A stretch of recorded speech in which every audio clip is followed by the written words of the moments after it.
empezó. Yes? Okay, welcome to everybody. Welcome to the world. Welcome to our friends here and colleagues from the university, European University. We are here in Santander, so I'm Thomas Prola, I'm from the project department. I'm also the co-leader of Digital TA project. And the idea of today is to present some results of our project. And I would like to start saying thanks to all the participants. We are talking about firstly our colleagues, our researcher in our team. We are a team of 5 countries, 11 partners. We have initial training centers, I mean university, but also continuous training institutions from Poland and Spain. So I would like to say thanks to this colleague because we build in 36 months a very huge and a powerful project with some results. You will see it now in these 2 hours of conference. And also we had also the participation of newly qualified teachers and students. So also thanks for this participation. The main topic of this project is related to building the future European educational curriculum. We want to be more European from the nationals, from a national perspective, and we want also to improve our educational system. And one of these teacher academy was our teacher academy. We are also the only university leading from Spain teacher academy. We are one of these first 11 teacher academy in Europe, so we are really proud of that. And after 36 months, we will present today, so some, as I say, some results. Basically, I would like to talk a little bit about our main objective. We developed during these 3 years of work a platform in order to support the training of the future teachers and also the young teachers in this question of transition. And starting from the university, thinking about the future of their training. Basically, from one terrible question, we found some years ago that 1 on 3 teachers after 5 years working as teacher was decide to let the work, and in front of this question of attrition, we start thinking about it, and with colleagues from 5 European countries, we start working on possible solutions. So now I said 11 because we have more than 11 full partners, but 18 partners from Europe. We start working on that. Basically, first on a possible common model, because it was really complicated to find the first step in order to, after that, looking for solutions. So from the construction of a model, we try to understand the newly qualified needs and also the students' needs with this idea of, okay, what are you, or what are your needs when you are starting your professional life? And we found very interesting things. The first things, and I will say very positive thing, is that we found that our teachers from Europe, they are very motivated by this idea of being influenced with the young generation, which is really positive. And we are now in our period of time, and in this moment of the history, is really positive to think that our teachers, they want still, they want to transform and improve the social life and the young generation life. And in this, after this work of 3 years, we had some unexpected impacts. So now we have more than 1,000 users in our platform. We have more than 200 educational institutions participating in the platform. We published a lot of academic papers. We participate in a lot of international conferences, and we have also a lot of local events, which show us that our project was really necessary and probably will have some future. In general, we involve more than 70,000 participants in our activity during these 3 years. I will simply try to summarize, but from this common model and from this idea of looking for reflection, first the self-reflection, looking for how to give support to these newly qualified teachers and future teachers, we try to develop and understand how works the interculturally fact, because now in our platform it's totally possible to communicate in your own language if you want. It's totally possible to share with your colleagues possible solutions in daily life challenges, but also the question of how to mediate this exchange with technology was also very interesting, and we build this model with these 5 basic principles. We had this also reflective methodology, basically organized around the cognitive, affective, and social dimensions, which finally are building the transition. We worked during these years also on 2 very important steps in order to understand the teacher need. The first one was during Work Package 3, we did a study regarding the needs with more than 500 newly qualified teachers participating in focus group and also in questionnaires. My colleagues will present these results just after me. And finally, regarding these needs, so we had these needs, and from these needs we design the platform. We will show you during these 2 hours. You will see it. For the piloting and after developing the platform, we decided, or we had also to pilot, so we did a pilot around this model of interaction and around the idea of understanding how to improve our support to the newly qualified teachers and also the students. And finally, after these months of work, we have this fantastic and very interesting platform for the audience. I hope that you can try. The idea in the future is to open this space to everybody. For the moment, we are finishing the pilot, so we have a beta academy, but in 1 month or a little bit more, we hope to have a new space and to have this platform for all Europe, for all the teachers' academies. I have here, we will have teachers from Spain also participating, but Sonia, for example, from Spain said, I found the platform itself very interesting. And she said that she thinks that there is a very big potential in this project, I hope. And as I say, there is a lot of, I will say, lot of numbers and lot of participation which show that, yes, there is a very interesting future for this platform. So for today, during these 2 hours, we will have firstly the participation of Maria Steger. She's from the Shilmi Academy, another teacher academy. They are, I think, finishing their work in 1 year, so they will have 1 year more working on Teacher Academy. So it will be really interesting to understand and to see what they are doing. The future of this Teacher Academy is also to build a network between Teacher Academy another time in order to improve our national perspectives. We will have after that Eva from Olomouc.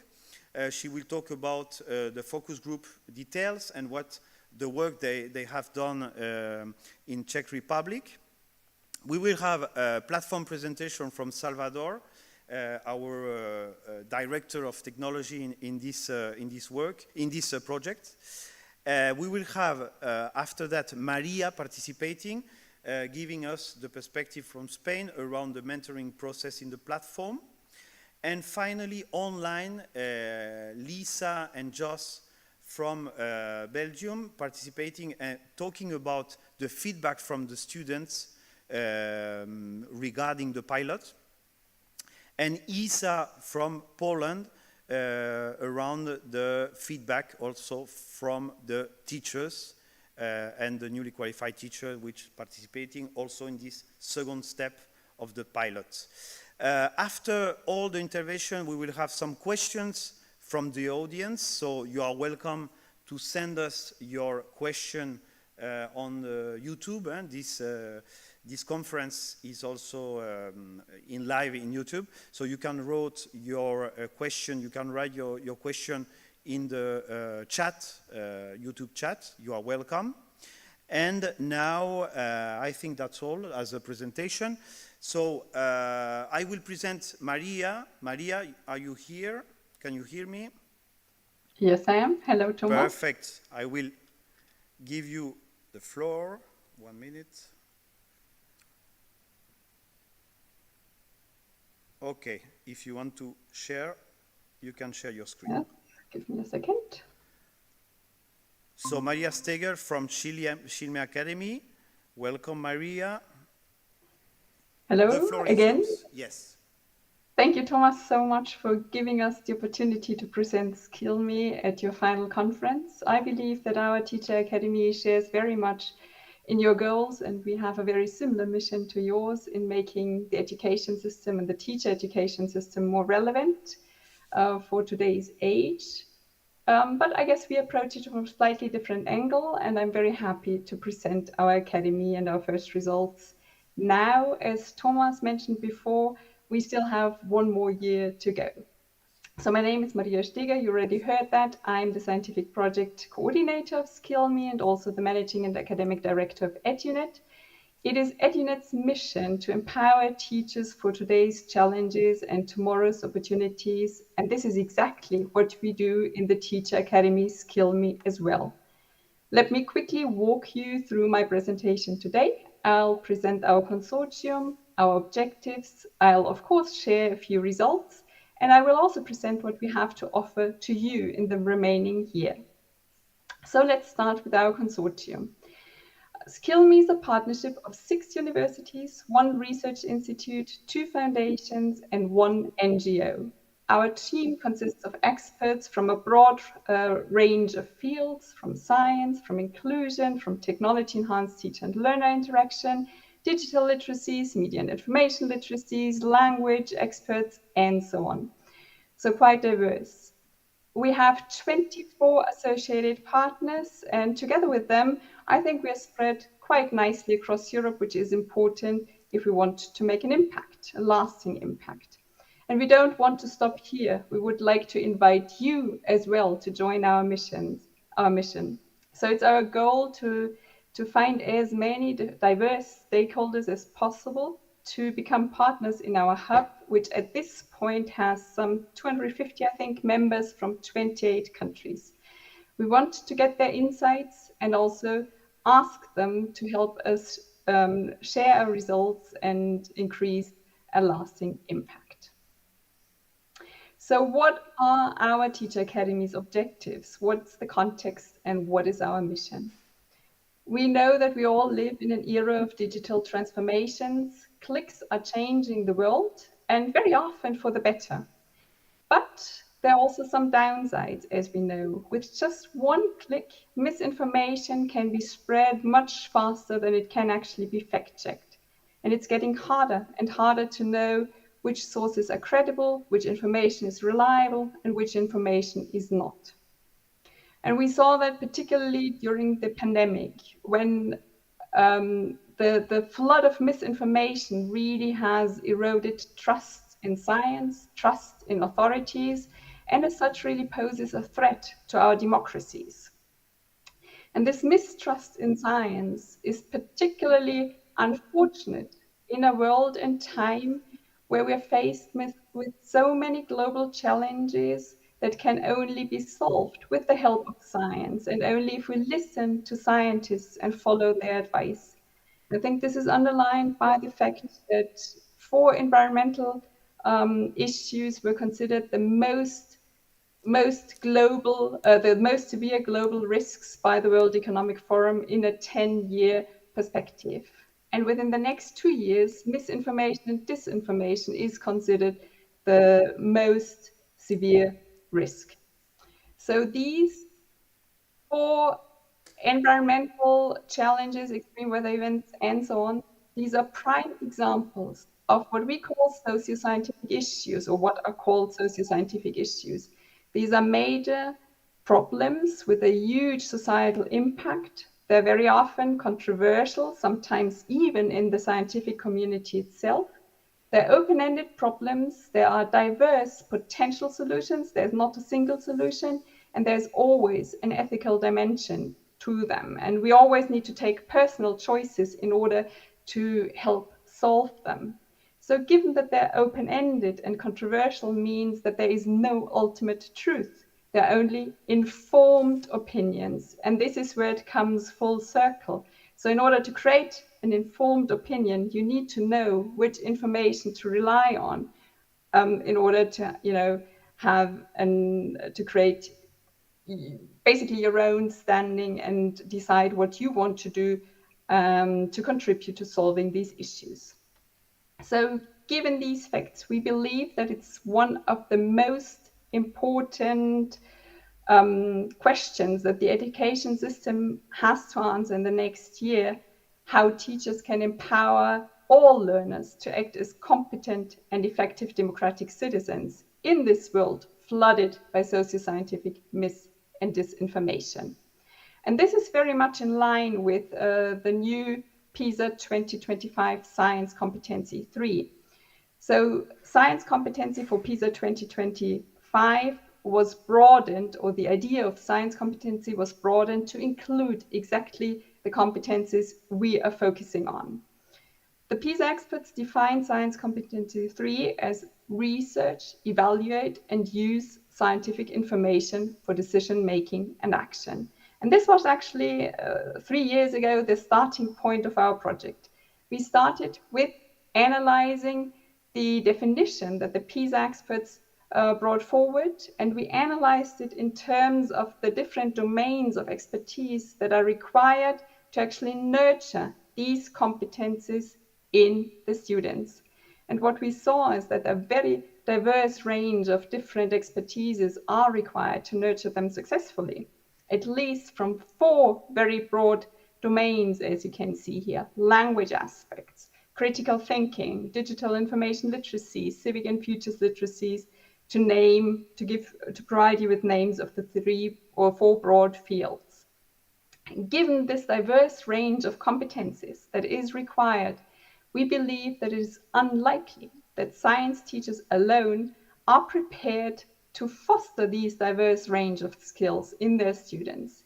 So we believe that this diverse range of skills really calls for a cross-disciplinary approach. Hence, we coined the term meta-scientific literacies. So the meta signals that it's not about scientific knowledge, but it's about how to use scientific knowledge, or more generally, scientific information in the interest of society. So we started out by creating, or it was our aim to create a meta-scientific literacies framework, and we started out with a scoping literature review.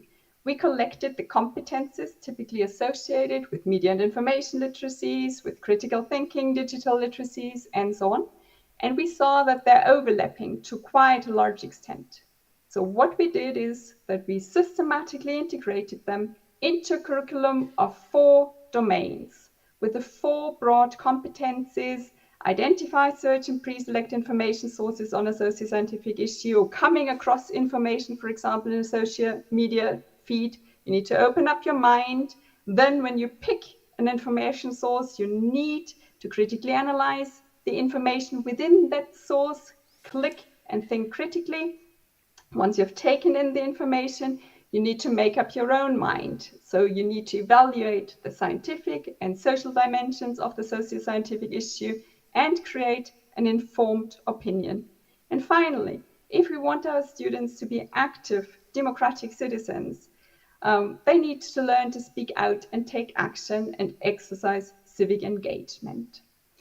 So what we did, we worked together with teachers very, very closely. And what we did is we tried to develop a very, very practical approach. We took a competency-based approach that takes these 4 very broad competencies and breaks them down into learning objectives, which are then further broken down into learning outcomes, and hows, which was most important to the teachers. So the hows are steps that guide the learners in achieving a learning outcome. These hows, at the same time, obviously tell the teachers how to introduce the topic, how to guide learners towards a specific learning outcome. So very practice-oriented. Let's have a closer look at the learning objectives. So within Open Up Your Mind, we identified 4 learning objectives. People need to recognize their own information bubbles or echo chambers. They need to use search strategies to find more information sources. They need to be able to select the most credible information sources, and they need to pre-select the superficially most relevant search results, or in a social media feed, the most relevant posts on a given issue. Then they need to critically analyze the information, differentiate between fact and opinion, identify biased information, analyze the logical consistency of the information, and select the most informative and relevant insights. In the next step, they can then make up their own minds, explore the viewpoints on the socio-scientific issue comprehensively from all sides, explore the impacts and solutions as well as the parties affected, evaluate the trade-offs between the scientific, social, ethical, and very often also personal dimensions, and then weigh the viewpoints against the various dimensions of the socio-scientific issue in order to form an informed opinion. And finally, if they really want to act and to speak out, they need a plan first, and then they need to communicate either just objectively the established viewpoint, so they need to be able to inform, or to communicate their own viewpoint and argue, and finally do projects. Let me give you an example to make that a little bit more concrete. Let's look at, for example, the learning objective, identify biased information. In order to identify biased information, and these are just excerpts, there are more learning outcomes and more hows, students need to identify manipulation strategies. How do they do that? For example, by examining the use of rhetorical devices, by identifying sensational or emotional language, which is something that can be done very nicely in language subjects. Then they need to identify deceptive tactics in order to identify biased information. How can they do that? By checking if the information presents multiple viewpoints or if it is one-sided. By evaluating whether the author messenger might have a motive, such as a financial benefit or some other gain, fame, whatever, that could affect the objectivity of the information. This is something that could be very nicely done in social sciences. So this cross-disciplinary approach is something that is really at the heart of our framework. All of this is guided by the belief that every lesson, however small, contributes to empowering students by fostering the skills to detect and resist misinformation. So the idea is that you can include some learning outcomes in each and every lesson. And if this is done across the different subjects, over time, the students will develop meta-scientific literacies since they build progressively on each other. As Jonathan Osborne said, most of the misinformation that we encounter online, the science behind that goes beyond everything that is taught at school in science subjects. So we really can't rely on knowledge alone. We need these extra skills to deal with information. It was very important to us that teachers need not reinvent their teaching. So we provide them with a step-by-step approach on how to adapt the existing teaching materials. It's very important that the subject-specific lesson goals remain unchanged, because teachers always tell us we don't have time to also do that. So we don't want them to do something on top, but we want them to change activities within their existing lessons to also weave in meta-scientific literacies. And we try to show them that, you know, this actually effectively complements subject-specific learning goals and helps to deepen subject knowledge, so they benefit in their regular teaching from including meta-scientific literacies. So here, basically the same slide. So they take their own materials, they look which socio-scientific issue it can be linked to, then they select one meta-scientific literacy or outcome, they select the methods, create activities, and then create materials. We guide them step by step through each of these different basically steps, and then they have a changed learning module, a Skill Me module. Since we're doing that, or have been doing that during the project, and will do it in a number of courses, we see the problems, the issues the teachers have, we see what works very well, and we include that into it, or we transform that into explanations that we include in our wiki, so that other teachers benefit from the experience we make during the project as well. The wiki is actually the place to go online, where you can find, basically in a very condensed, very practical form, all the information teachers need to include meta-scientific literacies. There are links to example learning modules where they see how a given learning outcome is put into practice. And to make it as easy as possible for them to find existing lesson plans, learning modules, there are many filters for them to select and find a specific learning module that they might be able to use in their own teaching.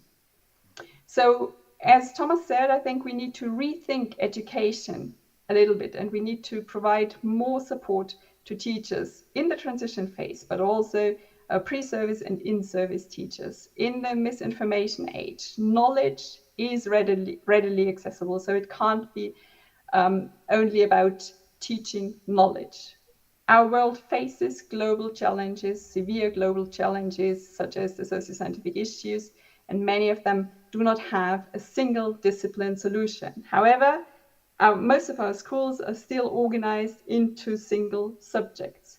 So I think this is where the rethinking needs to happen. Education must help learners to contextualize and connect their learning to real-world problems, to think outside the box and across subject boundaries, and to integrate knowledge with 21st century skills, such as meta-scientific literacies. Only in this way they will be later able to contribute to addressing those global challenges.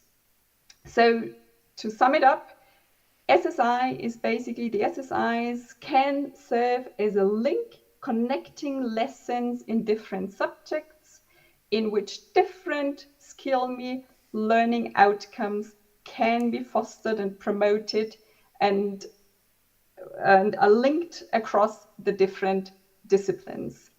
So, for example, if 2 or 3 teachers get together from different subjects and decide that they will have a lesson plan sequence that focuses, for example, on fast fashion, then in ICT, they could deal with evaluating the credibility of websites, platforms, media outlets, and actually select information sources. In biology, for example, they could really dive into the information and analyze the logical consistency by, for example, identifying common fallacies. Then in civics education, they could look at the same socio-scientific issue from yet another angle and identify who is actually affected positively or negatively by the issue or potential solutions. And then finally, in language subjects, students could be assisted in communicating their own informed opinion, their viewpoints, by, for example, tailoring the content to a specific target audience. So this is basically what we've done. And you can still be included. If you join our hub, there are several events, and we will have a large final Digital Hub Scale Up Conference in May next year. We also have a blended intensive program for pre-service teachers, so a university course, basically a BIP, which is Key Action 1 funded Erasmus Plus funding. The pilot is taking place at the moment, but in May 2025, there's a second run of this BIP, and universities that are interested can still join our consortium. So please get in touch with us if you would like to send your students to the BIP. The on-site week takes place in Innsbruck next year. And we have 5 trainings for in-service teachers, one of which will take place in June in Santiago de Compostela, and the other 4 will happen in September, November, and next year. And it's still possible to apply for those trainings. So the BIP is a course for students, as I said. It has virtual sessions and an on-site week. It's very hands-on and very activity-based. There's also a quote from one of the students who said that they liked it very much. And as I said, universities can use the Key Action 1 Erasmus Plus funding to send their students to this course. And the teacher trainings are advertised on our website, where you can find the links on how to apply. The next one, where the application or registration period is open right now, is Digital Media and Information Literacies in Munich in September this year. And I hope that some of you will join either our BIP consortium or the future Skill Me BIP consortium, or tell teachers, or if you are a teacher, consider joining us for one of our trainings. Thank you so much for your attention and for including us. Thanks, Maria, for this wonderful presentation. I'm really happy to have your presence here and to see the work you are doing, because we met some years ago in Brussels in the beginning of this adventure, and I see that this project is really powerful and really transversal, the perspective, which is better because we can work. Everybody can participate and work. So for our audience here from Spain, Santiago de Compostela, you are welcome if you want to participate on this project. You said in June it was, I think. In June, there are 3 places left, 3 spots left. So if anyone wants to join last minute, because I think the virtual kickoff of that training is next week. So just get in touch. 3 spots are still available. Perfect. I don't know if we have some question from the audience. Someone wants to ask. I will ask you something, Maria, about your experience also in with this teacher academy. We are the first teacher academy in Europe. You are the second call of this teacher academy. You are part of this second call. So how do you see the future of this call? I know that you are also a project manager. You are developing lots of projects. How do you see, or do you see any differences with other calls?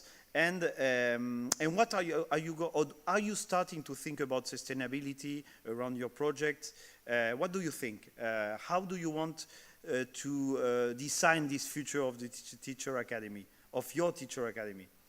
What do you want for the future? That's a very good question. Thank you.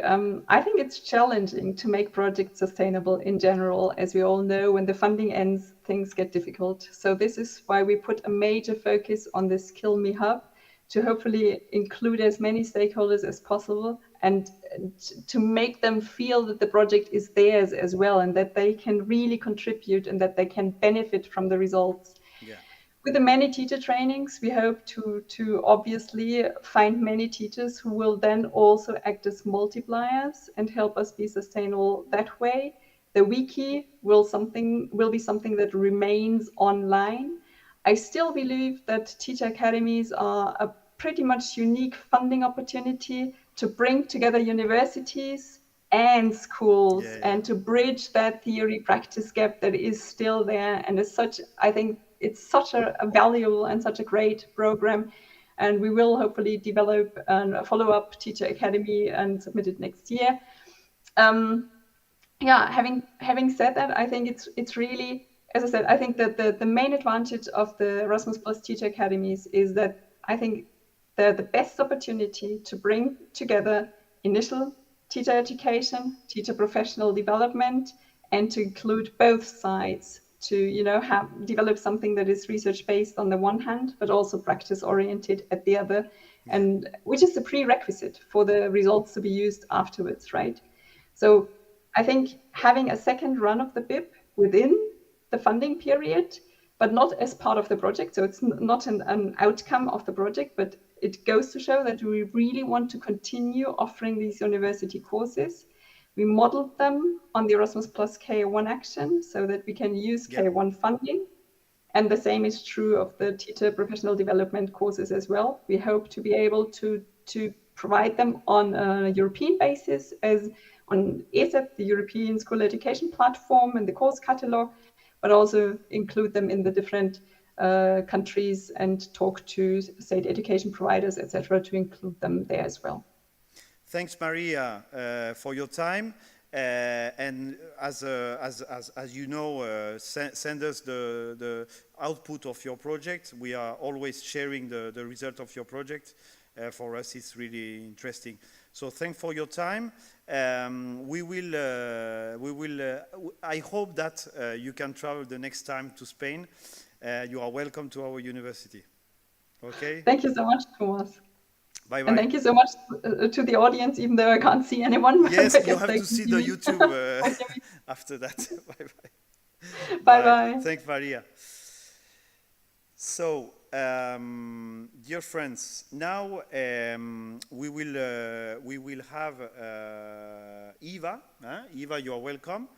Eva, talking about our participant, she will talk about the focus group details and the interview and the needs of the newly qualified teacher. Yes, thank you, Thomas, for the introduction. Thank you, Maria, for the presentation. It was really very interesting to listen to. Maria, you have to.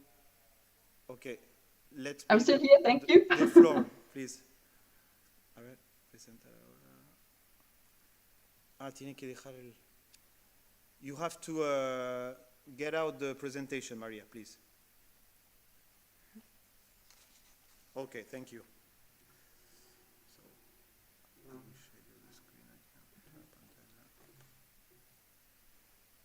Okay, you are, I think it was here, no? Mm-hmm. This one? Yes. It's just one. This one. Okay.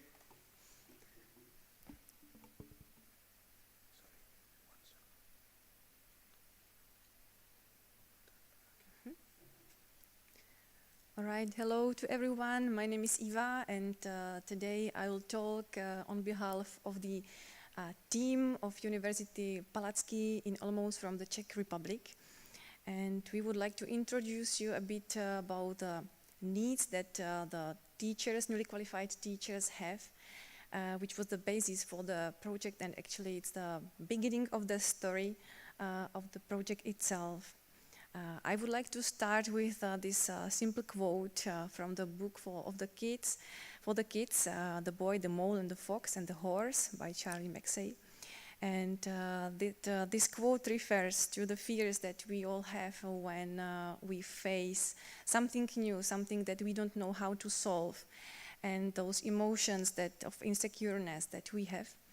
And also it refers to the main output of the project that should product the support for those who seek for the help, and should,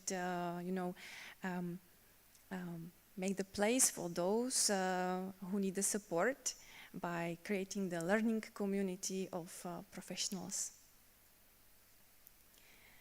When we made the literature review of needs for the newly qualified teachers, we came across the term that is called shock of reality or reality shock. And it's the collision between those experiences we have from the school and the real situation that happens in the practice. So it leads to the emotional and professional disillusionment of many beginning teachers. The factors that influence this reality shock might be connected with the lack of practical preparation, which is the biggest topic that includes the methodological approach, the choose of the methods, the behavior of the kids in the class, behavioral management. But also, one of the most important factors is the feeling of isolation. We do not know, the teachers do not know who to ask for help. There is no collaboration built in the community of the culture of the school. Also, administrative overload might be one of the main factors. And unfortunately also, in some countries, it's culturally bound, but it's connected with the low prestige and inadequate pay of the teachers. During the research based on the questionnaires, we found out that the classroom management is one of the biggest topics of feeling insecureness of the newly qualified teachers. But other topics might be also the how to deal with the discipline problems, individual needs of the students, how to fill them, inclusive education, communication with parents as one of the topics that is not taught in schools, and the newly qualified teachers do not do not feel ready for the solving of these issues. We must say that the researches that were made from different countries have mainly similar results, that the results are very common, very same in all those countries.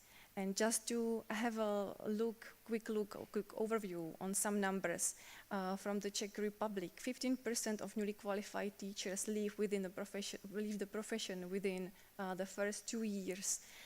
Although the principals, the headmasters look for the new teachers, and we need more new teachers, only 19% of teachers are not very satisfied with the mentors, with the support at schools actually.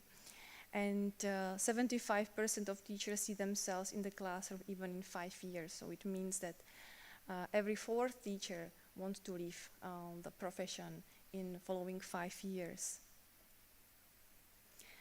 We started our focus group with newly qualified teachers with just the idea, to get the information about their needs, about their worries, about their challenges. But actually, we did not expect that it would be such an open, let's say, testimony of those who were invited for this focus group. And we were very happy that we were able to create a safe environment for them to make those testimonies. And I would like to now introduce you a few of the statements that were, I think, very crucial for the next development of the, let's say, classification of the needs. For example, Jana from the primary school teacher in the 1st grade, she said that teachers are not just preparing for the lessons. That was what surprised her the most, but she has to have developed a lot of other competencies that are not even connected with the teaching itself, but merely with parenting approach to the kids, and to solve their behavioral problems, to be like a parent to them. Alena, English teacher from the grade 5, was really surprised by the fact that she prepared a lot of very interesting activities for the kids, but they were not interested at all. So this was something that shocked her, and her enthusiasm for work was damaged by that. Eva, math teacher, wanted to make her subject more interesting, so she decided to work in groups, solving the mathematical examples.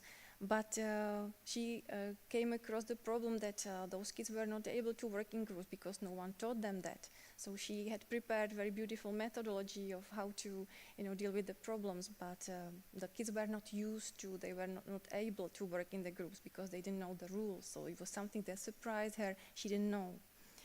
And also Michael, teacher of the grade 3, was solving the problem with the diversity in the classroom. That was new for him. The school did not prepare him how to individualize the aims, the methods, how to individualize the students in the class, those who are faster and those who are maybe a little bit more slower. So he was asking us what to do with that, why school did not prepare us for that. Lucy, primary school teacher also again a great one. She felt a huge responsibility for not only how to teach those kids, but how to take care of them, about their emotional state. And she felt the responsibility for them is very, very high, especially when they are playing, during the breaks, not to get hurt themselves. She felt the responsibility is one of the most difficult things for her to deal with.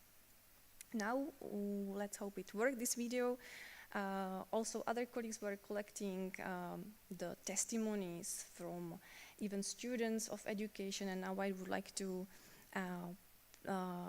show you one of them as well. Hi, my name is Alexandra, and I'm a teacher trainee at App University. This year, I had the opportunity to do an internship at a secondary school as a teacher English and French, and I discovered pretty soon that it was sometimes difficult for me to finish my lesson on time. It was not about time management, but it was more about the lesson objectives. Sometimes I felt like I missed the bigger picture, and I left some exercises out that were pretty important. Okay. Hi. So now I would like to ask you to do a little activity with me, because I'm really curious to know who or what is your most frequent source of support when you need help in your teaching practice. You can use the QR code and you can send the answers. We will check together your answers.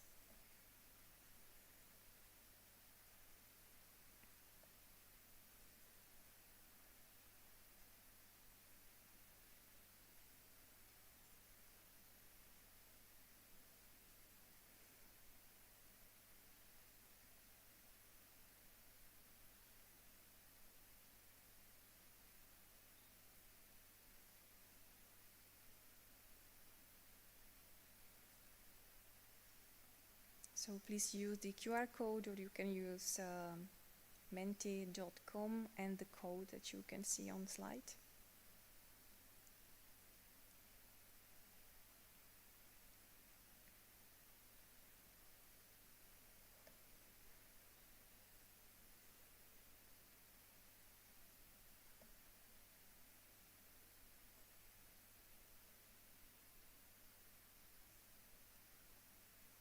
And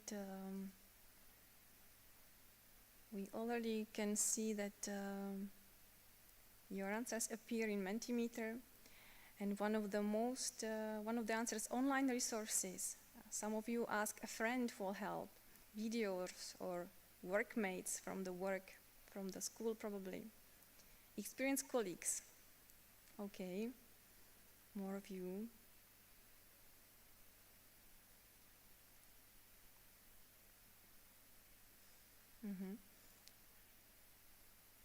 So we can see that online sources, colleagues, experienced colleagues are the most common answers, and the internet is one of the leading sources for you to get to the information, to get the answers. So I think we are on a good way to see that platforms like Digital TA platform would be a great source for you, because we are used to use those kind of sources, and it might be beneficial for all of us in our practice to create the learning community together that is online, from different countries, different perspectives and different experiences. Thank you all for the answers, and the last thing I would like to say is that we sorted out some themes. Nice, very nice. Sorted out some themes that are now visible also on the platform, and that are connected with the needs of the teachers. So if I just used my last slide to present, you can see the topics that are now on the platform and that are connected with the needs of the newly qualified teachers and student teachers, like digital technology, classroom management, communication and relationship building, diversity and inclusion, professional development and cooperation, school culture, curriculum planning and development, and the others. So I hope one day when you need, you'll find your answers there using the platform itself. Thank you for your attention.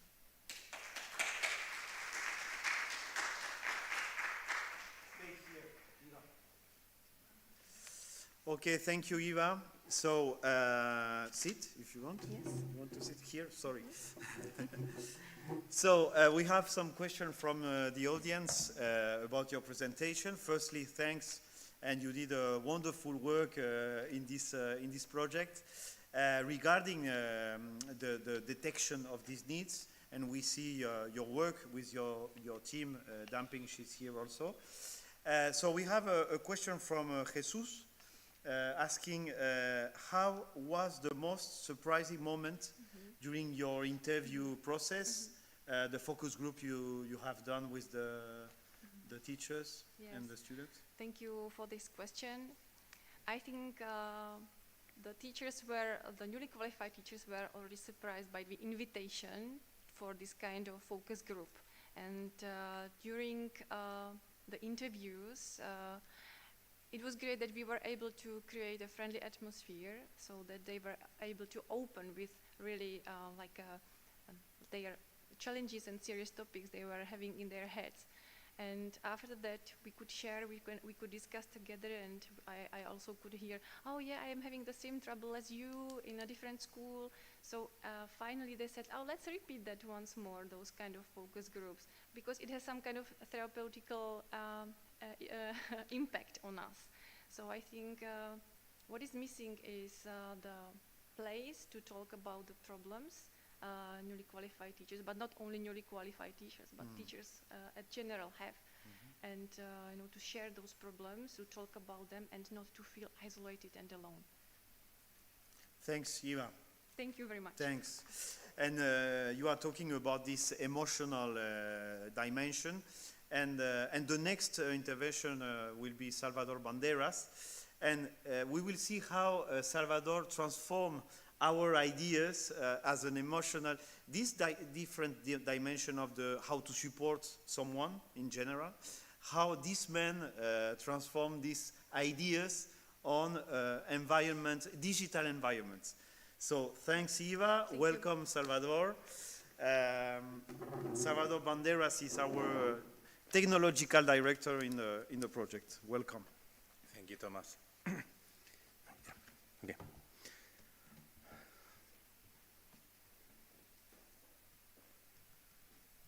I think it's here. Yeah. Let me just.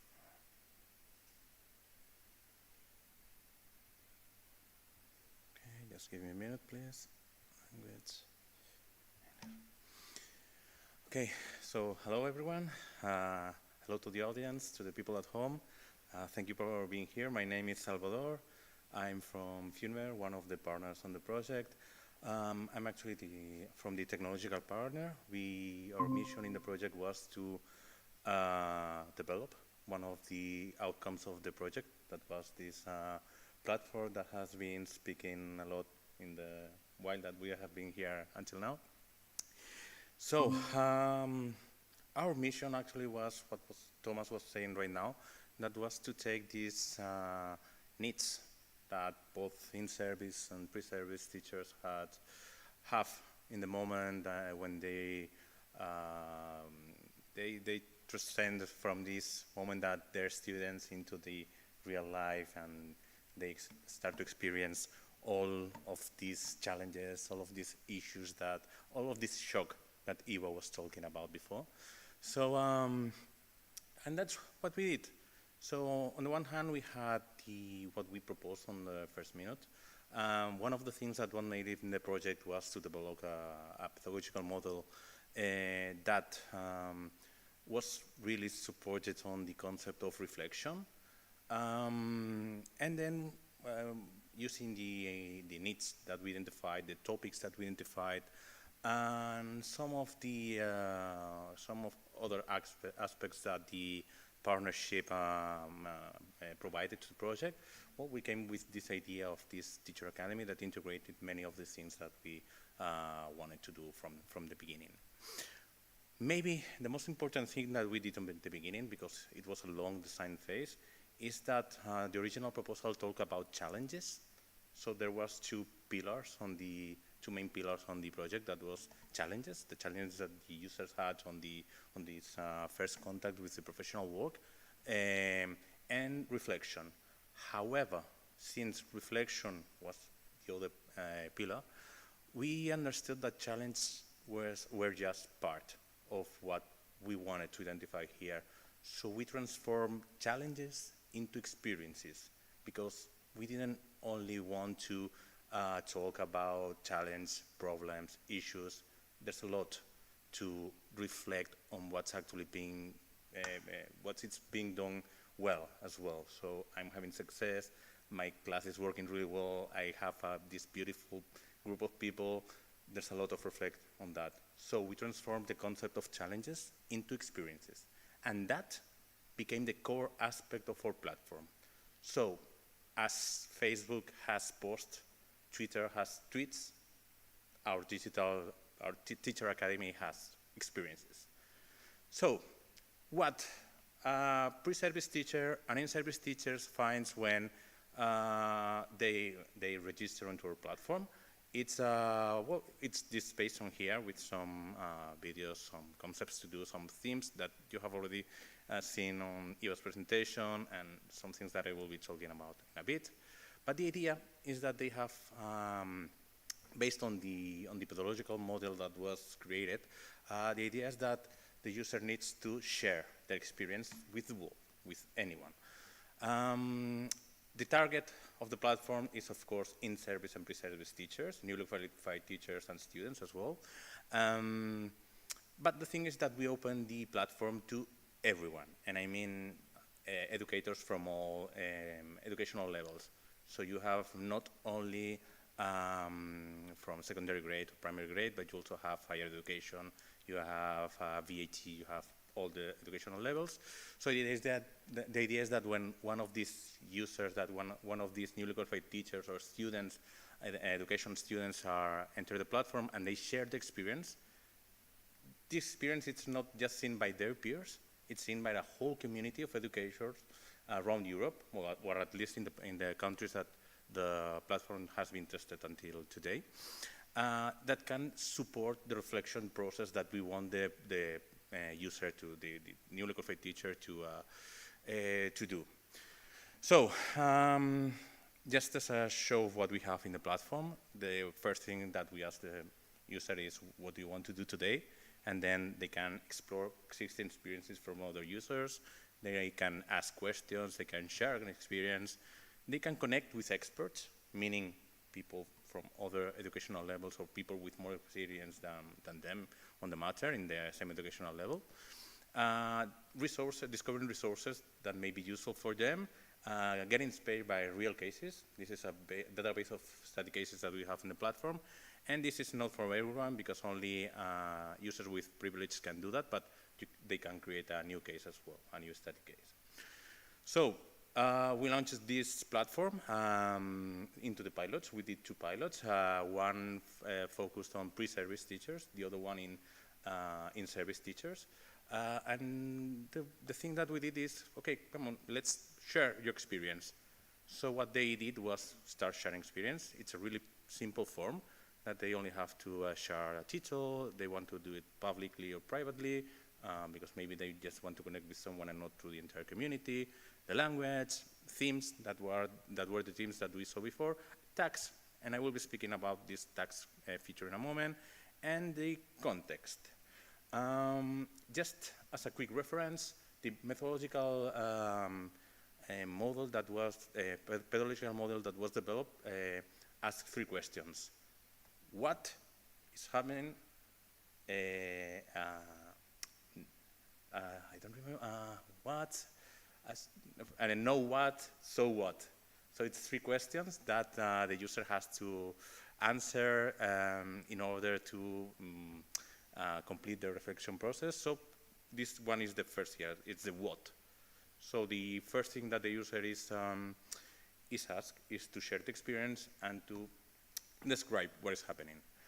We had quite a lot of success. We had a high number of experiences that were published, and what's more important, they were published in all languages in the consortium. The idea of the platform is, since everyone will be accessing here from any place in Europe, maybe any place in the world in the future, is that we have this machine translation feature that even if you publish your experience or your case or your resource in, I don't know, in Polish, in Czech, in whatever country in Europe, it gets translated to your language. If you have your platform in English, you will see the contributions in English, you will see the comments in English, you will see everything in English or any of the languages that you have in your platform. So that's one of the ways that we wanted to break the barriers that exist within European countries at the moment. Not only, of course, the cultural barriers, the different kinds of approach to education, but of course, a more simple one that was language. We wanted to at least break that one from the beginning. So we had quite the success. We had a lot of experience shared by people from at least the 5 countries in the project, which is from Poland to Spain. And what we achieved was that what we saw useful was not only the experience that were of course really interesting, and they got a lot of interaction from other members of the community as well, but we had a lot of tags, a lot of themes that we extracted from the experiences that they were sharing. So this helped us identify a lot of more topics that are currently buzzing in different parts of Europe. There's a lot to do with this data, of course, because we want to link the tags with the themes, with the countries. We want to do an analytical analysis of this, but there's a lot of information in here that's been really useful for the second part of the project. Okay, so experiences, the user, they share the experience, and I will open this one as well. So they share some tags, and they reflect. So they have the what, they describe the experience, the so what. This user has not done it, but the idea is that in these questions, in the so what and the no what, they continue the reflection process. This is the self-reflection part of the process, so they just try to answer these questions using the guide that they are provided with in the beginning. But that's not the only kind of reflection that can be done with experiences on the platform, since there's at least 3 more pillars to use. So we have the tutors. This is a feature that we implemented for the second pilot. So users can not only self-reflect on the experiences, but they can ask or even be asked by mentors or tutors from all over Europe to have some kind of guidance on the process of reflection on the experience. So they can connect here with a mentor. They can talk to them in a chat. They can make some contact with them and have some guidance on how to overcome the challenge, or if it's any other kind of experience, to do whatever needs to be done. So that was one of the ways. The other way is community. We have simple social network actions like dislike, comment, and report. We have seen that there's a lot of interest in the comment section because there's experiences with a lot of comments, and that has generated a really interesting interaction between users from different countries around Europe. And finally, we have the cases and resources. That's another way to support their reflection process. Resources is actually a database of different resources that anyone can upload to the platform. So it's, I don't know, online resources, books, any kind of bibliography, videos, YouTube, I don't know. Whatever they want to upload to the platform, they can do it here. They can, again, tag it. They can interact with them, comment, like, dislike. So we have this organical, social, educational network that grows organically actually, because it's the community, it's the users that make it grow, and it's the interactions between it that make it, that keep it active. Okay. So, well, that's case. One of the possibilities that that the platform has is that it also has, as I was telling on the beginning, a repository of study cases.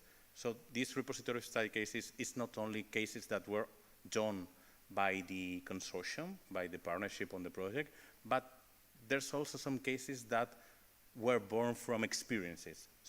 The experiences that the users share with the community. If someone from the partnership, an expert, someone finds it useful enough, it can become a case as well. So, it has to overcome, it has to pass all the steps to become a case study, but it can be highlighted in some way, like a case study, and serve as a reference to future users of the platform as one successful experience or successful process of reflection. And with that, that's all that I wanted to share with you from the platform. So thank you, and if anyone has any questions, I will be glad to. Okay. Thank you.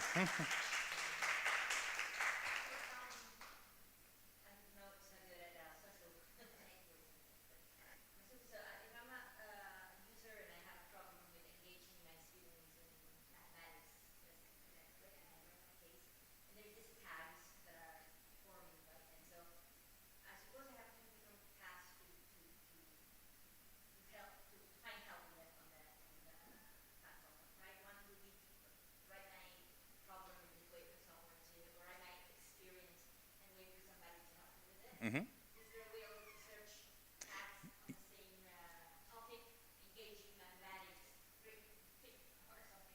Yes.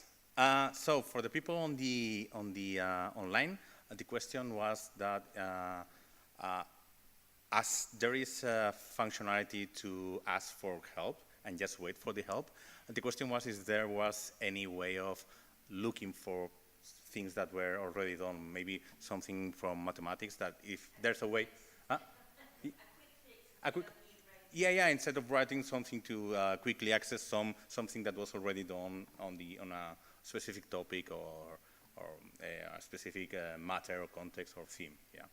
Yeah. While we don't have a full search, a super search feature, because it was real broad for the scope of the project. We have these theme and tag sections, for example, that. Well, I mean, it's a lot of tags right now, I know. But here, this is supposed to be the hub for the knowledge. I mean, this is here you not only have the themes that we identified as main themes, main concerns in education in our previous analysis, but you also have all these tags or this knowledge that has been generated when the platform has been used. Here we don't have some search engine or some easy way to browse tags by category or something like that. There are other parts where you can, for example, in Experience, you can filter. So you can filter by a particular theme, you can filter by a particular tag, by author, by language, something like that. And these same filters, you can find it in the cases and in the resources. So even if we don't have, again, we are doing a lot of analytical work right now from everything that is being generated.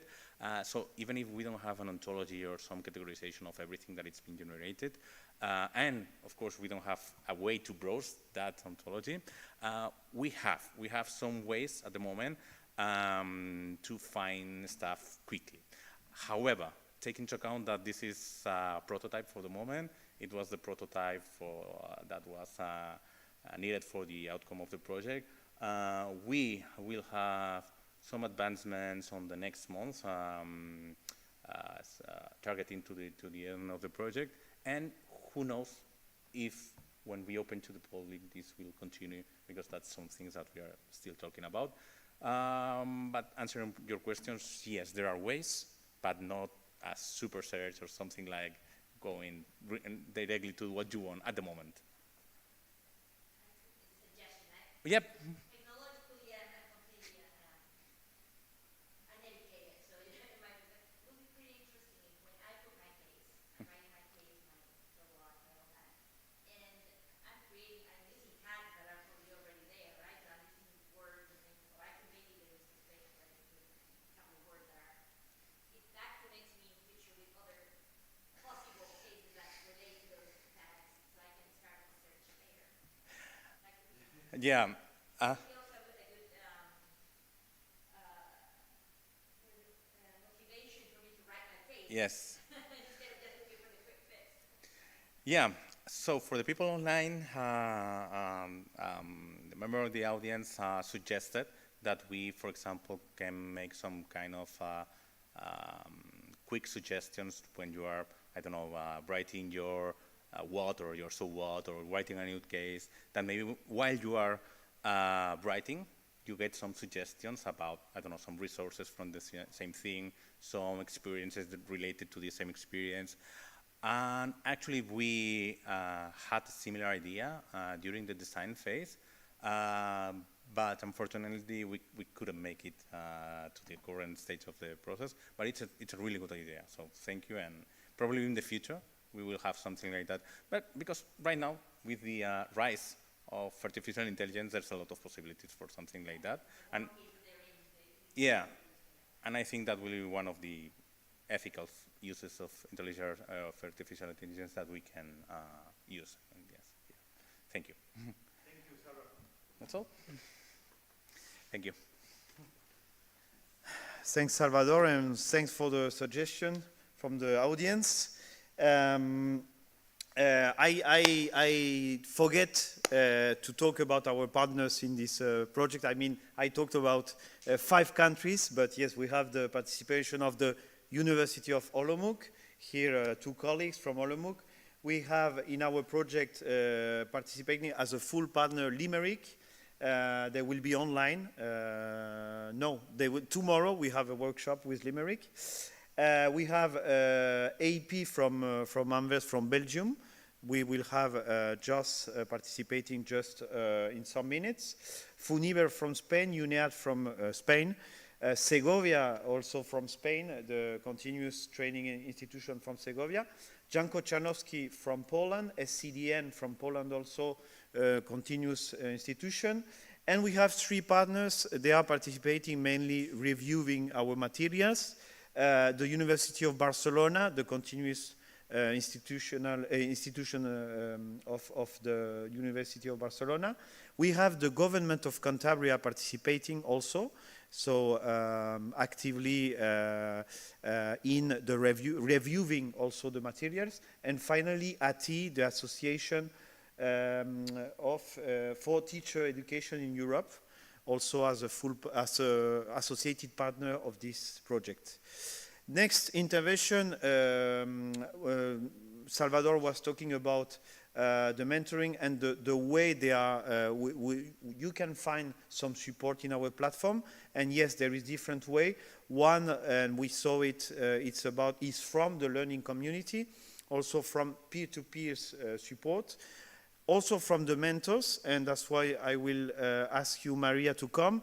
Maria will present us how is the mentoring process in the platform. Maria from Segovia, the Continuous Training Institution from Segovia.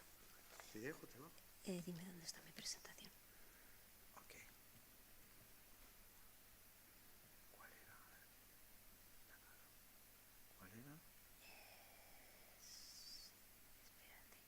¿Que era online?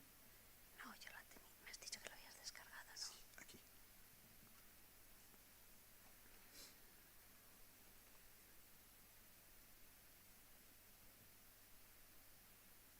Okay.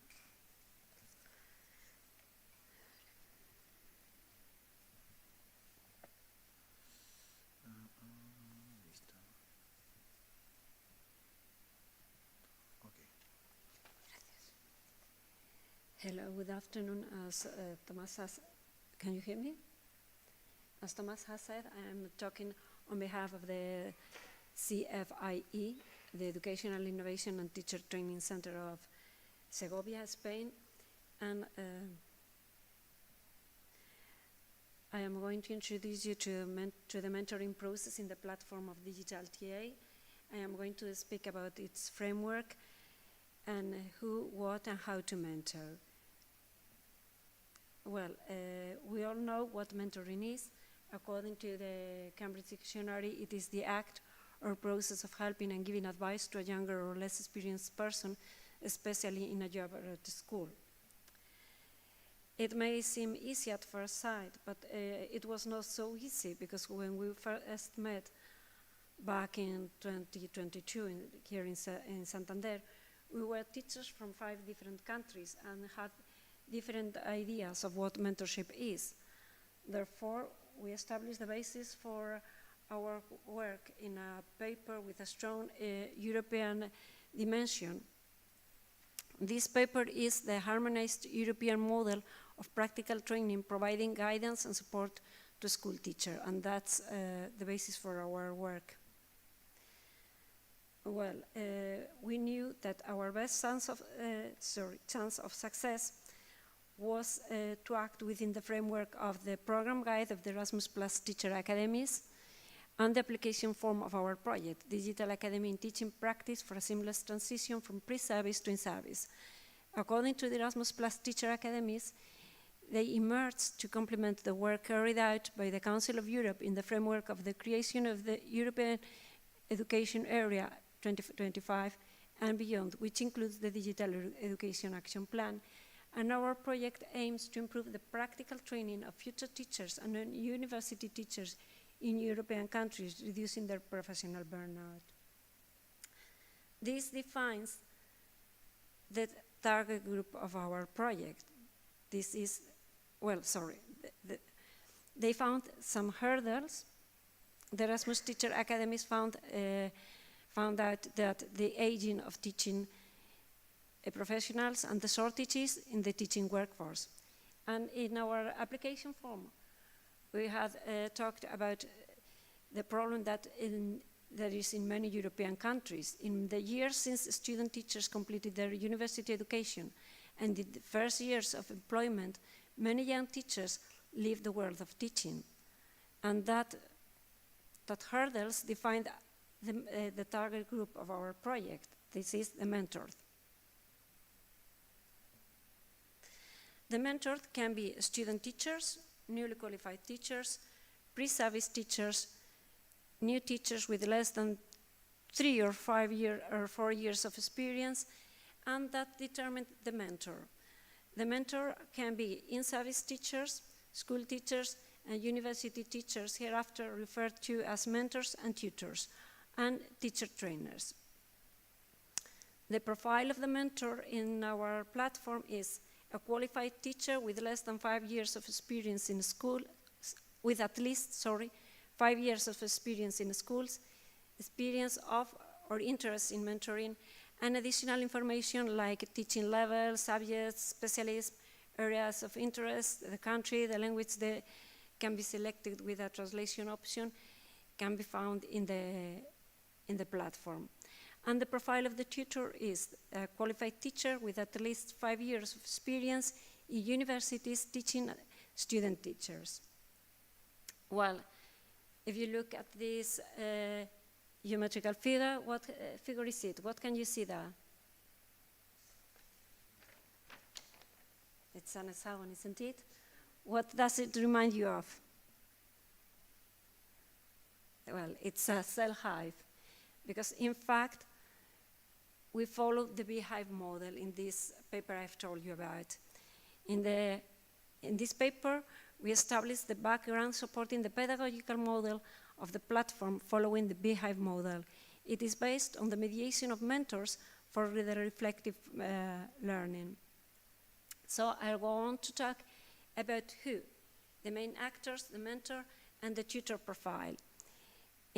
Well, that's a short screen of what you can see in the Beta Academy platform, and that's the place where you can find the tutors and the mentors.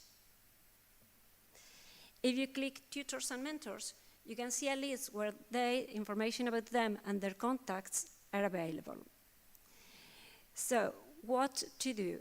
What can they do?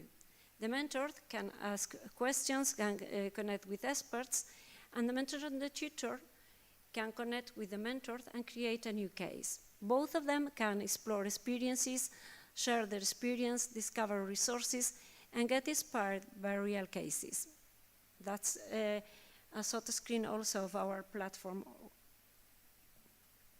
So, what to share?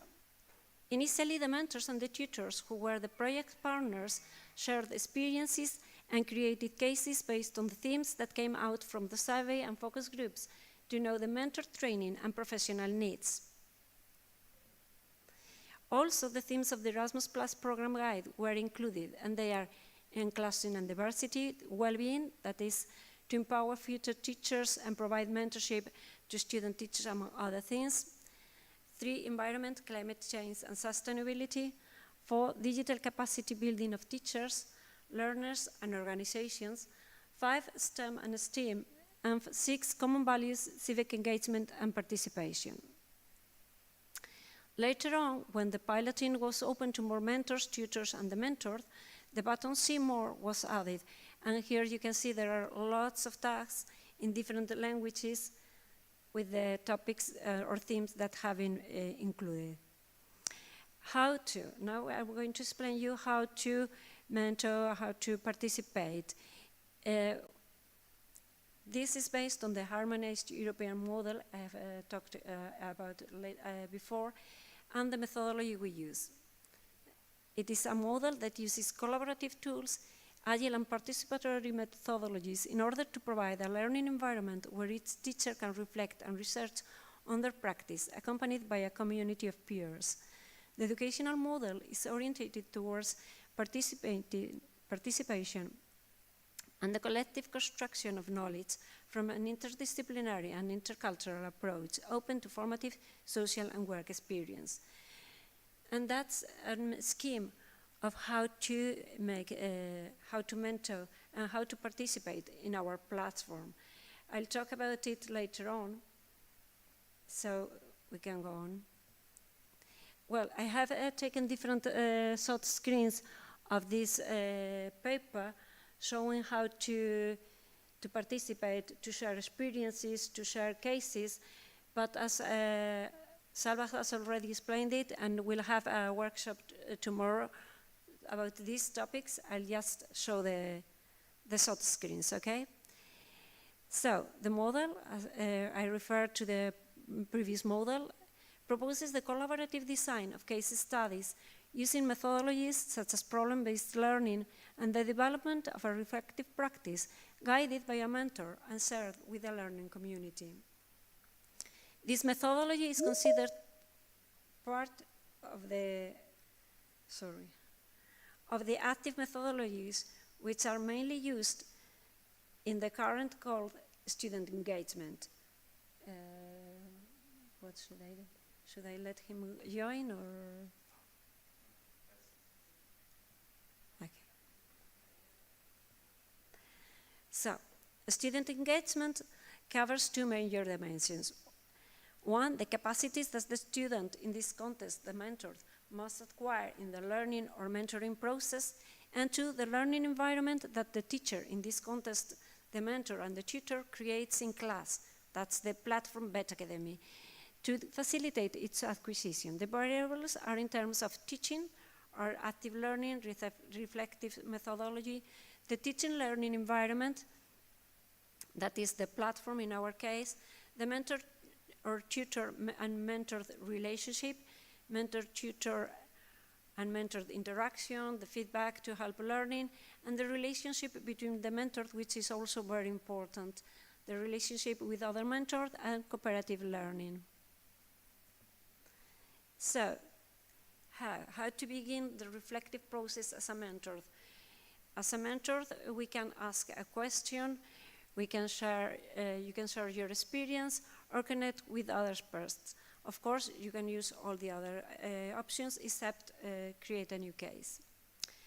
And as a mentor or tutor, you can share your experience and create a new case.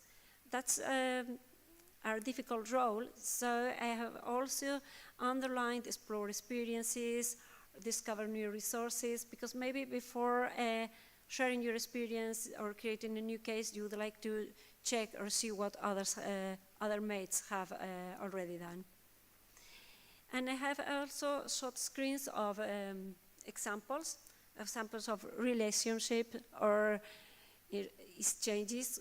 We can start an exchange asking a question, or with the likes, hates, buttons, with comments, reports. Here we've got an experience on literacy in which 3 different people have shared their comments with the mentor. And the reflective process, well, we recommend that you go through the whole process, because if you've answered all the questions, you will have completed or fulfilled the whole process. First, we start with an introduction in which you state your issue, your needs, your problems, your doubts, and you ask what? Asking for help. Then the tutor or the mentor will answer in the chat. And the second step or stage of the reflective process is the so what, in which you implement the changes that the mentor or the tutor has told you. In the now what, we can see that we have effects resulting from the changes we have already made in the class or in the learning situation, and we ask about how to implement the ongoing improvements. Then we can add some resources we have found in the whole process of this reflective process. Of course, we can use different formats for our cases or experiences. We can share them in the format of comics or record a video. And if we want to learn more about the mentors and tutors available in the platform, we can see a tutorial in the platform, you see. And well, I would like to end saying that you are more than welcome to join in the BIT Academy platform, either as a mentor or a tutor or as a mentee, as a student or as a teacher. Everybody can share their ideas and needs here. We all are necessary to achieve the European education area, and Digital TA is working for it, so please join in with us. Thank you. Gracias, Jean-Cuya. Okay. Thanks, Maria, for your intervention, and thanks for these words. Really interesting the way that you show to the audience the possibility of mentoring. So this platform, as a prototype funded by the European Union and our universities, had these different languages, but also the different formats, audiovisual. We show a lot of written and letters, but it's also possible to build your cases and your experiences sending videos. There is a system. You can record yourself talking. It's totally possible. And I had this, we have this question. We were talking about it. How do you see the future of mentoring in this platform? Also related to these possible languages and formats. Also related to this question of being a prototype, because it's a very, I think, a good prototype. We need to transform this prototype on a better version, probably. How do you see the mentoring, the future of this question? I think it's a central figure. As you have said, I'm a counselor in an innovation teaching training center, and we can see that teachers demand more and more things like job shadowing and mentors to have some help, some guidance in their teaching practice. Not only new teachers, also experienced teachers want to share their experiences with mentors. So they are essential figure, and as such, they have a difficult role. They need training. They need some support themselves too. So I think it's essential to keep them, and they can help their mentee. And well, maybe that could give us an opportunity to go working with them as a target group, not only the mentor.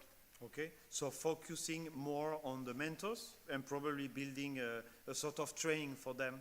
Why not with our platform? Thanks, Yeah. Maria. Thank you. Thanks. So from this idea of mentoring and how to support our participants in the platform, we have online probably a colleague, probably because I am not seeing the the Google Meet, probably our friend Joss, Lisa, you are here, great. So Lisa, she's here. So I will try to let you, okay, now you can, if you need, share your screen. I don't need to share my Okay, screen. you don't need, soon, perfect. So Lisa, Lisa, she's from Belgium, from the AP Amvers University, applied university. So welcome, Lisa. We are missing you. It was, yeah, we hope to see you soon, but you are here with us. Yeah. So it's great.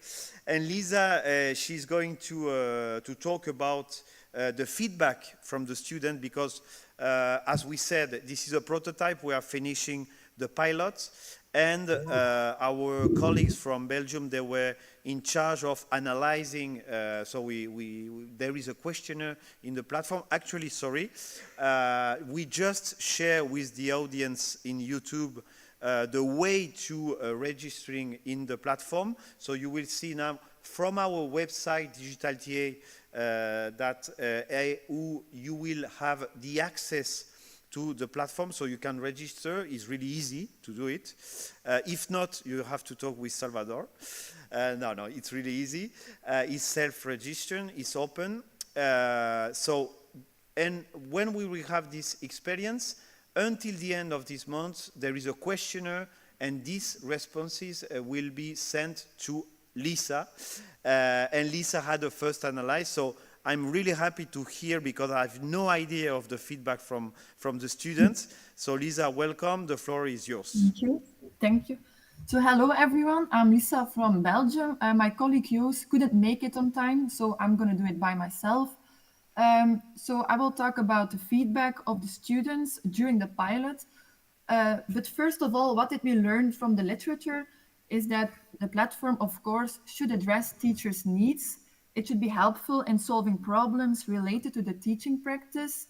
It should be collaborative and interactive in nature and support teachers in reflecting on how newly acquired knowledge can be transferred to the classroom practice. And then what did we learn from our survey? First of all, the survey has already been filled in by 700 participants, so that's great. The participants were asked about 5 key categories. The first one, recommendation, whether students would suggest the platform to others and how likely it is that they will speak positively about it. Then second, the European context, how that was perceived by them. Then third, the practical use of the platform, so how everything is working on it. Then fourth, the content, so the content on the platform, the experiences, the cases, and the resources on the platform. And then the last one, the effects, so the perceived impact of the platform on their teaching. So overall, the students were actually very positive about the platform already. We saw that the students in Belgium and in the Netherlands were a little bit less excited, but that's because they were the very first students on the platform. So during the phase, the platform, of course, kept improving, so we can see that it's working and the students like those improvements. The activity experience sharing seemed to be a critical factor in influencing those different categories, their views on it, so it has a positive impact, and this is in line with what the literature said, because it should be interactive, they should be collaborative in nature. So with experience sharing, we make that possible. Then, of course, because it was a pilot, we also asked the students, the participants, for recommendations on how to improve the platform. And the most common answers were that they want more interactivity, so like fora and chats on the platform, which is also in line with what research said. Then they also would like to have a navigation tool, more visual elements like videos, more illustrations. They would like to have more downloadable materials on the platform to use in their classroom. They would like to have a manual on how to work with the platform. Sorry. No problem. And they would like to have more content on the platform, so more different experiences, more cases, and more resources that they can search on in the platform. So we have been integrating this feedback, of course. For example, we're still working on an interactive manual on how to work and how to use the platform.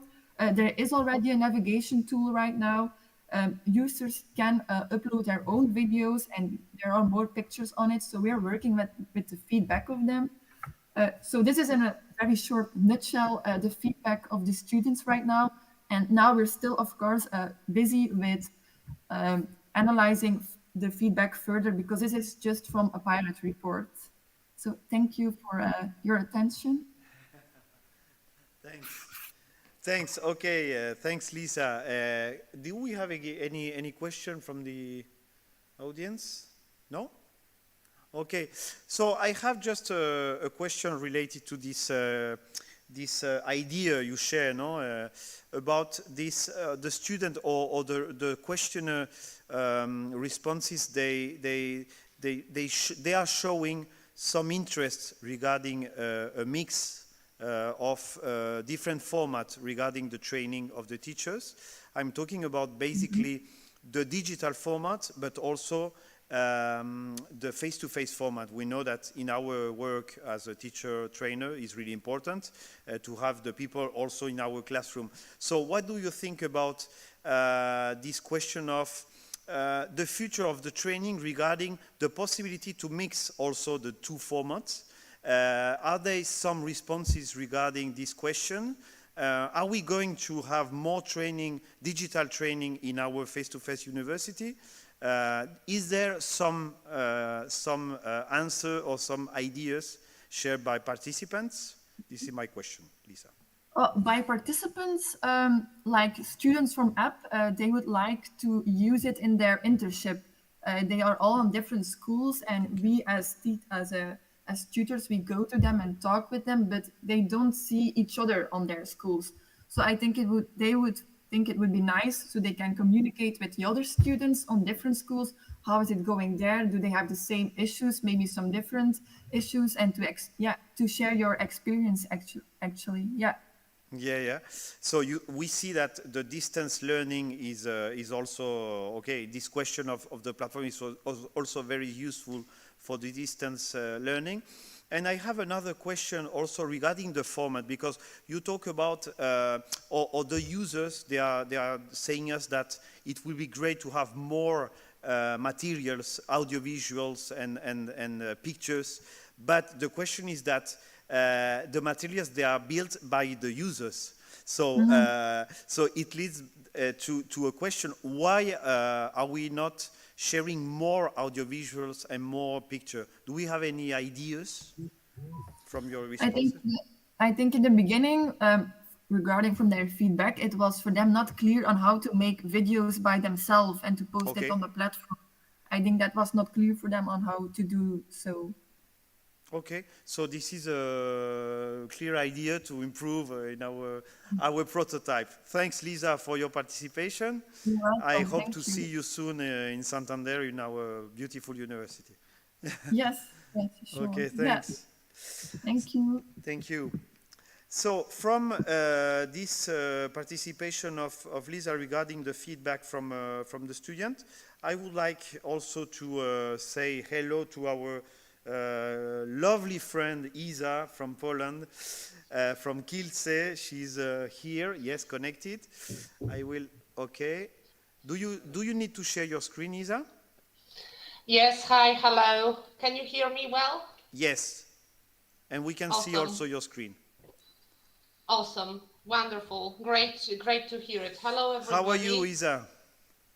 I'm terribly sad that I can't be with you because I was really hoping to be there, and yes, and I am really sorry that I can't be there, but I am really happy to see you and listening to you and all of this. So it's great to see you and meet you virtually. Okay, so Isa, she's in charge of the research project and an international project in ECDN in Kielce, and it was really interesting because 1 month ago we visit the center, and there is thousands and thousands of teachers trained every year by this institution.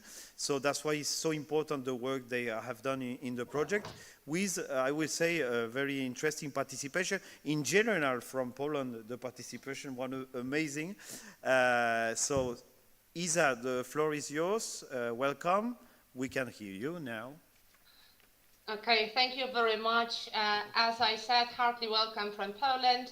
And yes, I'm going to tell you a few words about the feedback, feedback we received from the teachers.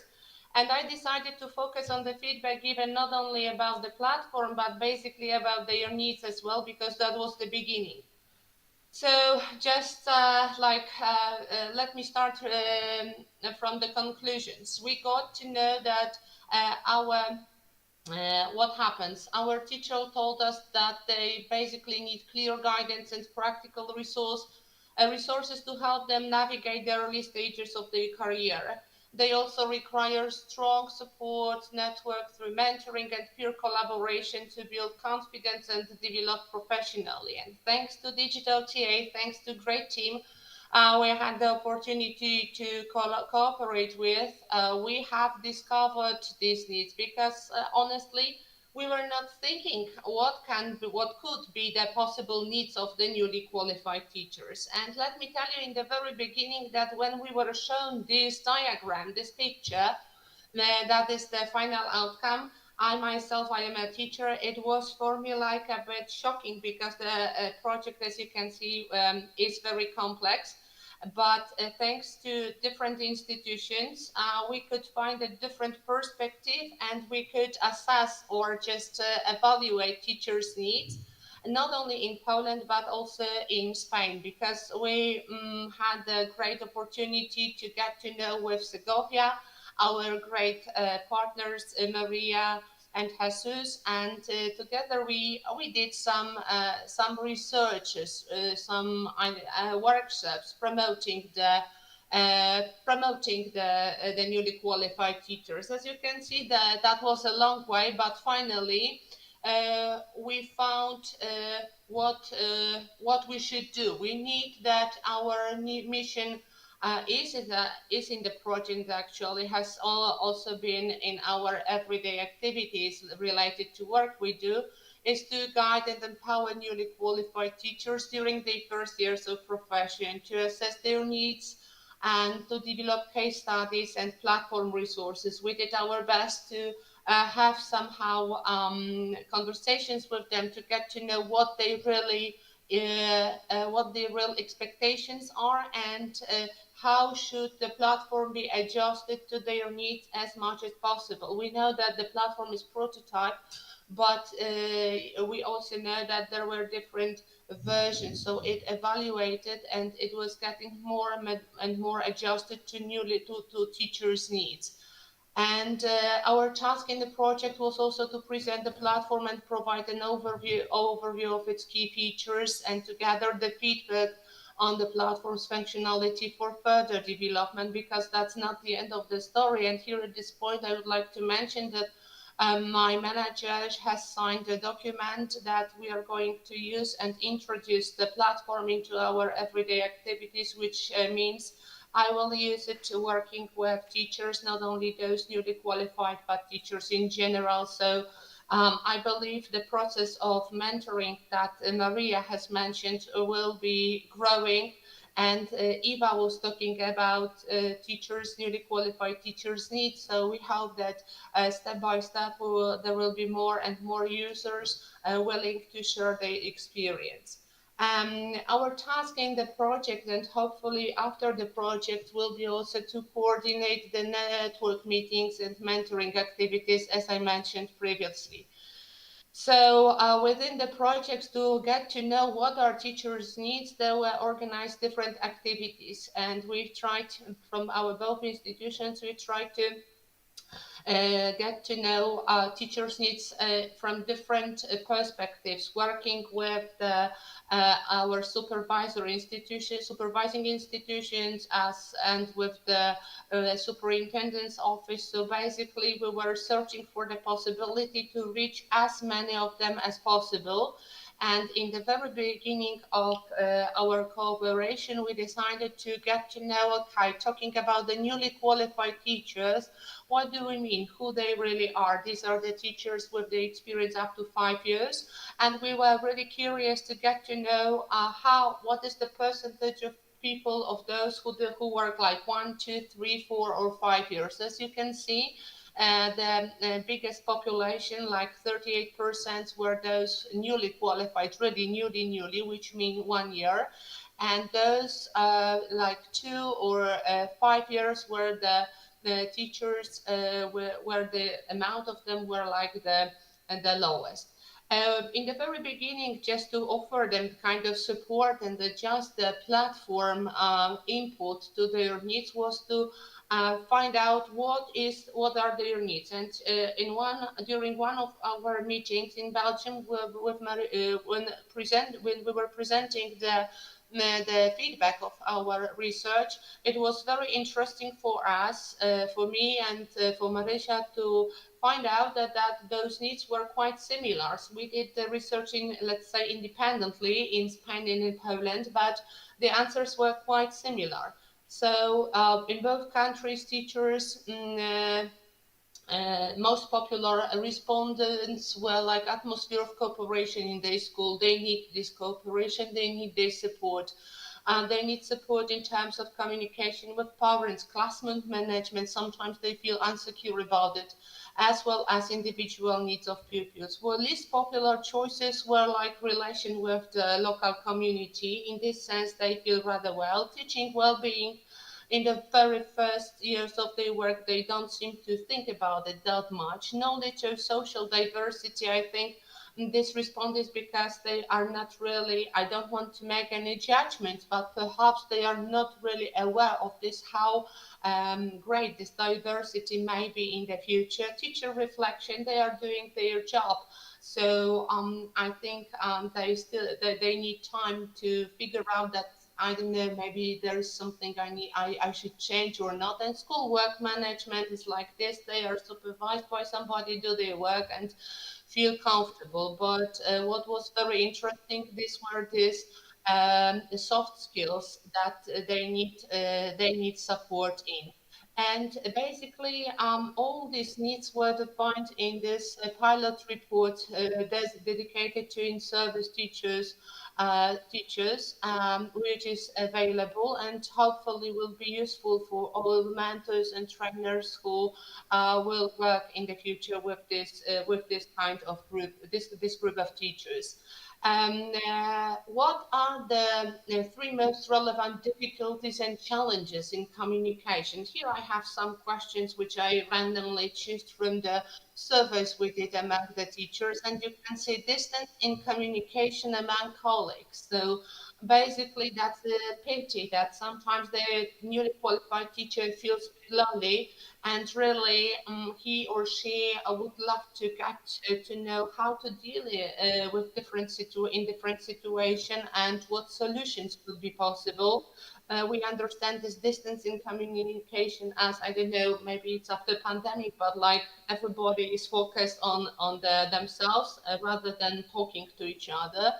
Then the lack of trust, 26. That's really sad. That was really also sad to find these results. Unclear and chaotic information transfer. So basically, It all refers to the communication skills, right? That really teachers need to talk, they need to be listened to, and they really need the space to exchange their good practices, the exchange of good practice, because I guess that's the best, the most efficient way they could learn.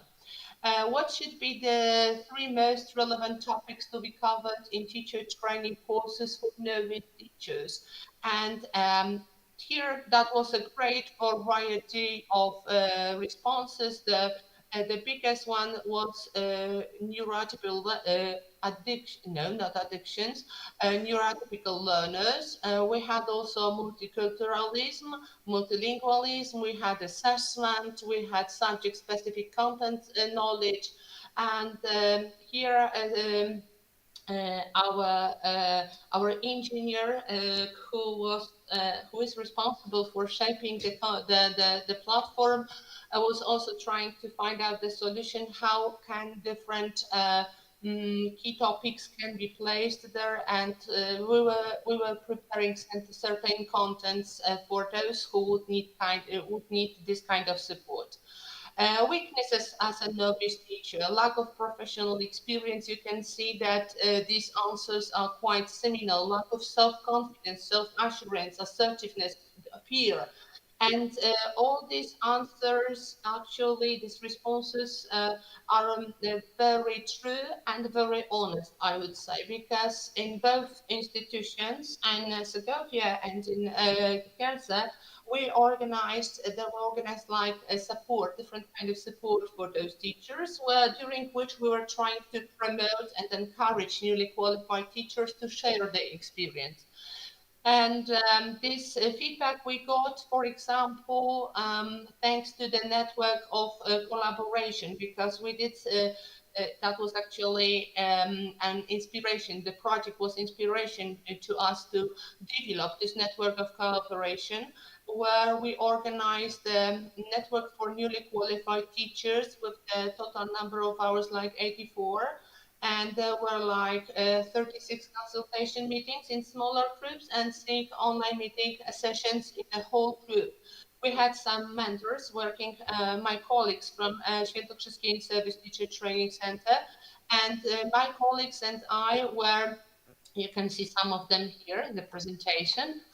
We decided to classify the groups along to teachers' needs. And if they mentioned that they need some psychological and pedagogical support, they need to know how to deal with this aspect. There was a group, and some of newly qualified teachers could enroll and take part in sessions dedicated to this subject. Teaching students with special needs, formative assessment, motivation, developing flexible teaching plans. That was all of this. They were really happy to meet. They were really happy to talk, and they were not afraid to ask. That was actually very precious to us, and we were really happy to get to know what really their needs are, because sometimes, like us, for example, we have prepared an offer and we do not really which direction shall we go. Thanks to the project, thanks to this, let's say, I don't know, outside evaluation of the teacher's needs. Now we are more aware of the future support to this of this group. And talking about the platform, because as I mentioned previously, there was a time when the platform was growing along with us, and we were growing with the ideas. We asked our teachers to give us certain feedback about, okay, guys, what do you think? Would it be useful for you? So the final responses were like the potential for tool knowledge sharing, intuitive navigation appreciated by our teachers, and clear layout, ease of use. Of course, they have still some suggestions, like need for clear content categorization. But all teachers alike agree that the platform shows great potential for future development, and it meets the challenges of the 21st century. I don't know, but here again we met with our Spanish colleague and we figured out that yes, language can be a really serious barrier, but the platform is developed in a way teachers feel comfortable, teachers and mentors, because both of them can be locked there. They feel comfortable and they are not afraid of using it because they can see the content in their own language. Sometimes they feel uncomfortable because some certain content which is downloaded or uploaded on the rather uploaded on the platform is in Spanish or in English, but thanks to AI and different AI tools, they have the possibility to translate the text into Polish, and they can really use it. It's something new, for sure. It's something new, and we still need time to, let's say, to familiarize with it, with this new tool, but I am really deeply convinced that that the more we use it, the better and more often it is going to be used by our teachers. And here, ladies and gentlemen, you can see Please Teachers. That was the let's say, conference organized to finish the first edition of our network of cooperation. We did it together with our great partners from Jan Kochanowski University. And as you can see, the teachers came there and were present. They received certificates, and I think that was like the first kickoff for them to get involved. Our institutions, for sure, STEDEN will continue to develop new support modules dedicated for the novice teachers. I myself, I'm going to do it in the next school year. Of course, we'll try to integrate some technical AI solutions because newly qualified teachers, they look for new solutions. We will promote collaboration. We have the idea to invite newly qualified teachers with mentors and to upload the materials they prepare, develop during their training process so that they could complete the next grade, let me call it this way, with the use of the platform. And yes, we hope that we look forward to continuing this mission with fresh insights, new tools, and even stronger commitment. Now we know how the platform works, and so we are ready, steady to go. Thank you very much.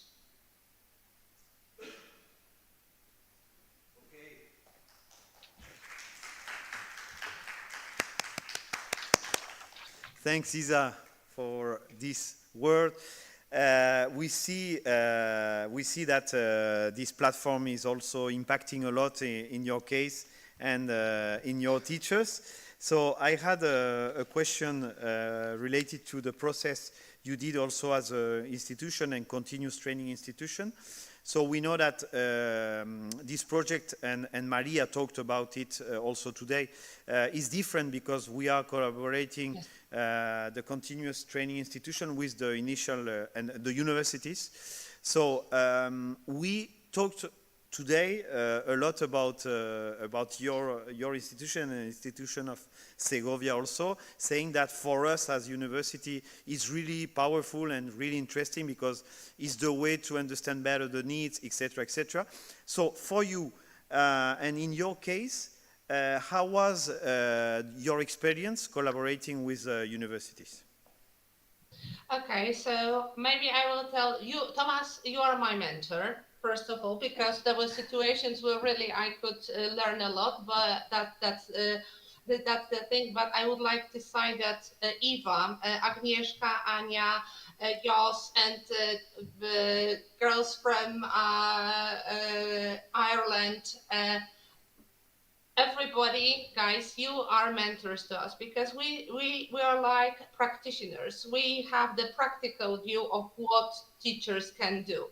And thanks to the cooperation, collaboration, you showed us, stop running, stop staying, try to focus, don't judge the book by its cover, do some research, yes? So that was for us a great lesson. And I am deeply convinced that it's a great tandem, great combination to work with the universities, because then really it makes sense to us to see what do the newly qualified teachers, what are the newly qualified teachers taught in the university, and in which direction shall we go. And after years of working in a teacher training center, sometimes you forget about the books. You sometimes have no time to focus on research.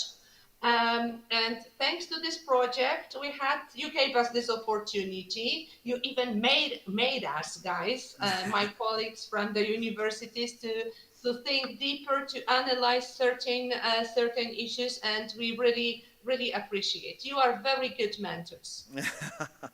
Thanks, Isa. So we hope more collaboration with you and also with our friends from Segovia. And thanks for your presentation, because you include our friends from Segovia. Thanks, Isa. Thank you very much. Bye-bye. Bye-bye.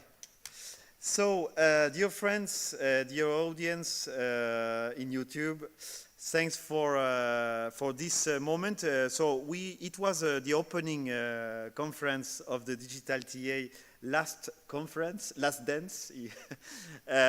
So we are very happy. I think it was a very interesting moment for everybody to see what we did. For your information, go to our Digital TA website, digitalta.eu. You will find all the deliverable of our project. It means that you will find the model, the pedagogical model we used, the methodological model built by our friends from the University of Limerick. You will find the report of the 2 pilots we did. The second report will be uploaded by the end of this month. You will find also the papers we published, the book chapters we published, the videos we did. And finally, you will find the most important thing, the platform and the link to the platform. You will see that it's really easy to have to self-registration, to do this process of self-registrations. And I will close the events with some words regarding what we talked today. So the project, or this project funded by the European Union, gave us the possibility, because we are finishing, to build from practice, but also from our ideas, a new organic environment, as presents Salvador. And this is really interesting, because we didn't expect what we can see today. There is transnational chat around ideas, around practices, which is really powerful. So around this new organic environment, this idea of improving the transition and reduce the attrition of our work, but also giving a better future to our students. So we want to reduce attrition, giving a better tools for our students. Intelligence, practical tools, but also self-awareness and collective support are the key elements for a better education.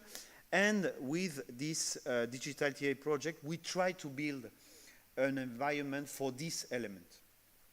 So we hope to have more time in the future, more findings, and we hope also more people participating in this platform, this organic platform. So this platform is the platform of everybody, of the learning community. And we want to open it to the world, and we have actually participation from South America, so this is also very interesting. So we have more than biggest than European learning community is also South American people participating. So welcome to this Digital TA platform. It will be better than Beta Academy. As soon as possible, we will change the link. So welcome to Digital TA platform. Thanks especially to Maria, Eva, and Salvador here, our colleagues online, for your participation. Thanks for the audience. Let's see you tomorrow because we are starting, as I was saying, the conference. This is the opening conference. So we will have, just for your information, workshop just now at 6 p.m. Neuro education workshop, and also tomorrow we will have a workshop regarding with students from UNED and also teachers from Cantabria and also from Segovia. We will have a workshop regarding digital TA, and in the afternoon tomorrow we will try to close the conference. And finally, we will have the conference and the participation of Pepe Menendez. All the events will be also in YouTube, in Spanish, not in English. So welcome to everybody in Spanish. So thanks for your time. See you soon. Thanks, dear friends. Bye-bye. Bye-bye, Maria. Isa.